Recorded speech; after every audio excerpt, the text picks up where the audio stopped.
नमस्कार शेतकरी बंधूंनो.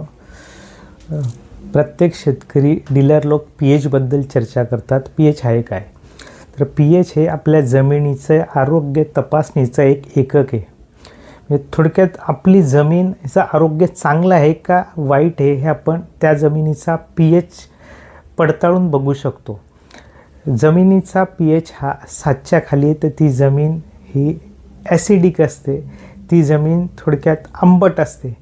आणि जर त्या जमिनीचा पीएच 7च्या वर असेल तर ती जमीन ही अल्कलाईन असते, थोडक्यात खारट असते, चोपण असते. कुठल्याही पिकाच्या सर्वांगीण वाढीसाठी जमिनीचा पीएच हा 7 ते 7.5 असणं गरजेचं आहे. जमिनीचा पीएच 7 हा न्यूट्रल समजला जातो.